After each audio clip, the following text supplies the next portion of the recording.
देशातील लाखो गुणवंत विद्यार्थ्यांच्या भवितव्याशी घडलेल्या नीट परीक्षा गैरव्यवहार प्रकरणाचा संपूर्ण वास्तववादी आणि महाराष्ट्राच्या दृष्टिकोनातून अत्यंत संवेदनशील असलेला पट आज आपण या विश्लेषणातून मांडत आहोत। ही कहाणी केवळ एका राष्ट्रीय परीक्षेतील घोटाळ्याची राहिलेली नाहीये, तर जगप्रसिद्ध शैक्षणिक पॅटर्नला लागलेल्या बट्ट्याची आहे, अन्यायाविरुद्ध पेटून उठलेल्या तरुण क्रांतीची आहे, सोनम वांगचुक यांच्या 26 दिवसांच्या ऐतिहासिक सत्याग्रहाची आणि शेवटी सत्तेचा अहंकार मोडून केंद्रीय शिक्षण मंत्र्यांना राजीनामा द्यायला लावणाऱ्या विद्यार्थी शक्तीची आहे। आज केंद्रीय शिक्षण मंत्री धर्मेंद्र प्रधान यांनी राजीनामा दिल्यानंतर या आंदोलनाला यश आल्याचं बोललं जात असलं तरी ही लढाई नेमकी कुठून सुरू झाली, यामध्ये आलेले टप्पे कोणकोणते होते, धर्मेंद्र प्रधान यांनी राजीनामा खरंच त्यांना त्यांची चूक मान्य आहे म्हणून दिलाय का, सविस्तर जाणून घेऊया या व्हिडिओच्या माध्यमातून। नमस्कार, मी अनुजा आणि तुम्ही पाहताय कार्यारंभ। या संपूर्ण प्रकरणाची मुख्य सुरुवात होते 3 मे 2026 रोजी, ज्या दिवशी नॅशनल टेस्टिंग एजन्सी म्हणजेच NTA कडून नीट UGची परीक्षा देशभरात घेण्यात आली। परीक्षा संपताच बिहारच्या पाटण्यातून पेपर फुटीचे धागेदोरे समोर आले। 5 आणि 6 मेच्या दरम्यान पोलिसांनी सिकंदर यादवेंदू, नितीश कुमार आणि अमित आनंद या मुख्य मध्यस्थांसह 25हून अधिक लोकांना रंगेहात ताब्यात घेतलं। 4 जून रोजी घाईघाईत जाहीर झालेल्या निकालात एकाच परीक्षा केंद्रावरील अनेक विद्यार्थ्यांना 720 पैकी 720 गुण मिळाल्याचं आणि अनपेक्षित ग्रेस मार्क्समुळे तब्बल 67 विद्यार्थी ऑल इंडिया रँक 1 वर आल्याचं उघड झालं। त्यामुळे देशात प्रचंड संतापाचा उद्रेक झाला। या प्रकरणाच्या तपासाचे धागेदोरे जेव्हा महाराष्ट्रात पोहोचले तेव्हा पुढील लोकांची नावं समोर आली आणि त्यांचे गुन्हे देखील लोकांना कळाले। महाराष्ट्रातील प्रमुख संशयित व आरोपी शिवराज मोटेगावकर लातूरमधील RCC क्लासेसचे ते संचालक आहेत, ज्यांनी पैसे देऊन प्रश्नपत्रिका मिळवल्याचा संशय आहे। डॉक्टर मनोज शिरुरे या प्रकरणातील एक मुख्य डॉक्टर, ज्यांचा जामीन दिल्ली उच्च न्यायालयाने नुकताच फेटाळलाय। मनीषा मांढरे, पुण्यातून त्यांना अटक केली। वनस्पतीशास्त्राच्या त्या प्राध्यापिका होत्या आणि त्या NTA द्वारे परीक्षा समन्वयक म्हणून सुद्धा नियुक्त होत्या। मनीषा वाघमारे यांना पुण्यातून बिबवेवाडी येथून ताब्यात घेण्यात आलं आणि त्या देखील यात संशयित व्यक्ती आहेत। धनंजय लोखंडे यांना अहिल्यानगर राहुरी येथून ताब्यात घेतलेला संशयित म्हणून समोर आलेला एक आपल्याला चेहरा दिसतोय।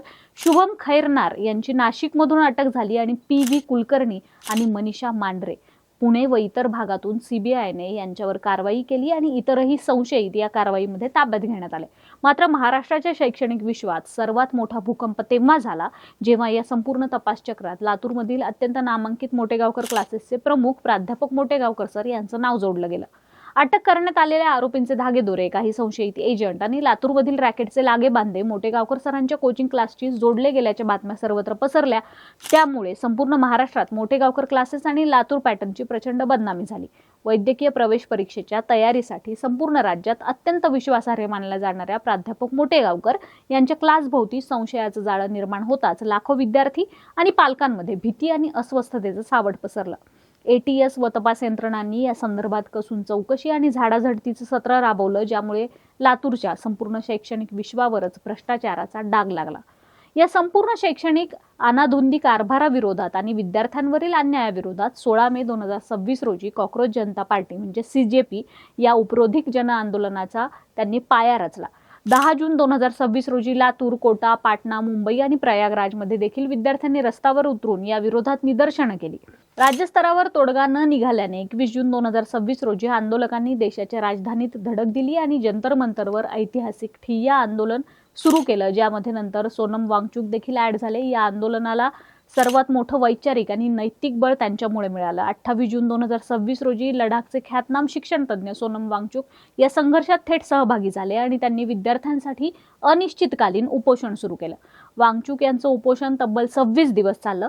18 जुलै रोजी प्रकृती चिंताजनक झाल्यानंतर पोलिसांनी त्यांना बळजबरीने रुग्णालयात दाखल करून घेतलं, पण त्याला उत्तर म्हणून 20 जुलै रोजी विद्यार्थ्यांनी चलो संसदची हाक दिली, जिथे पोलिसांचा लाठीमार सहन करूनही विद्यार्थी मागे हटलेच नाहीत।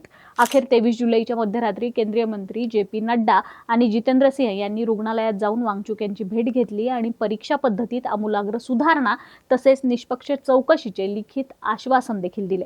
24 जुलै रोजी सोनम वांगचुक यांनी आपले 26 दिवसांचे उपोषण मागे घेतले आणि या प्रदीर्घ संघर्षाची अंतिम परिणिती म्हणून 25 जुलै 2026 रोजी वाढता राजकीय आणि सामाजिक दबाव सहन न झाल्याने केंद्रीय शिक्षण मंत्री धर्मेंद्र प्रधान यांनी आपल्या पदसिद्ध राजीनाम्याची घोषणा केली। पण इथे सर्वात महत्त्वाचा प्रश्न असा उभा राहतो की शिक्षण मंत्र्यांनी राजीनामा देताना त्यांच्या पत्रात नक्की काय म्हटलंय आणि त्यांनी खरंच आपली चूक मान्य केली आहे का? तर धर्मेंद्र प्रधान यांनी पंतप्रधान नरेंद्र मोदी यांच्याकडे सुपूर्द केलेल्या राजीनामा पत्राचा गांभीर्याने जर अभ्यास केला तर एक बाब स्पष्ट होते. त्यांनी प्रशासकीय किंवा धोरणात्मक भ्रष्टाचार कागदोपत्री कुठेही थेट मान्य केलेला नाहीये. पत्रात त्यांनी लिहिलंय की विद्यार्थ्यांचा परीक्षा पद्धतीवरील विश्वास टिकून ठेवण्यासाठी मी या असंतोषाची नैतिक जबाबदारी स्वीकारून पद सोडतोय. सोबतच त्यांनी असाही आरोप केलाय की विद्यार्थ्यांच्या आंदोलनाचा काही राजकीय व राष्ट्रविरोधी शक्तींकडून स्वतःच्या फायद्यासाठी गैरवापर केला जातोय.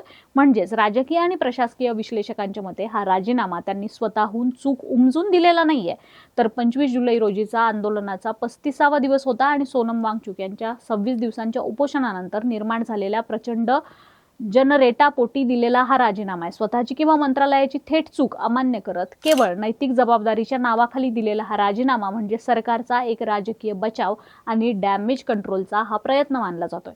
मात्र बीजेपीने कितीही डॅमेज कंट्रोल केला तरी देखील 2012 मध्ये मनमोहन सिंग यांची जेवढी बदनामी करण्यात आली होती त्याहून कैक पट अधिक बदनामी पंतप्रधान नरेंद्र मोदींची आंतरराष्ट्रीय पातळीवर झाली आहे.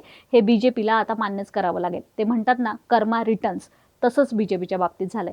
3 मेच्या त्या परीक्षेपासून सुरू झालेला हा लढा लातूरच्या मोठेगावकर क्लास सारख्या नामांकित संस्थांवरील डागांपासून थेट केंद्रीय शिक्षण मंत्र्यांच्या अशा राजकीय राजीनाम्यापर्यंत पोहोचला आहे. हे संपूर्ण प्रकरण कोणी कितीही राजकीय दृष्ट्या हायजॅक करण्याचा प्रयत्न केला तरी देखील हे केवळ आणि केवळ विद्यार्थ्यांचं यश आहे एवढं मात्र निश्चित.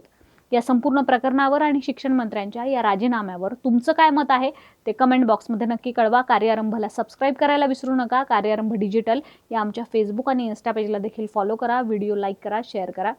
धन्यवाद.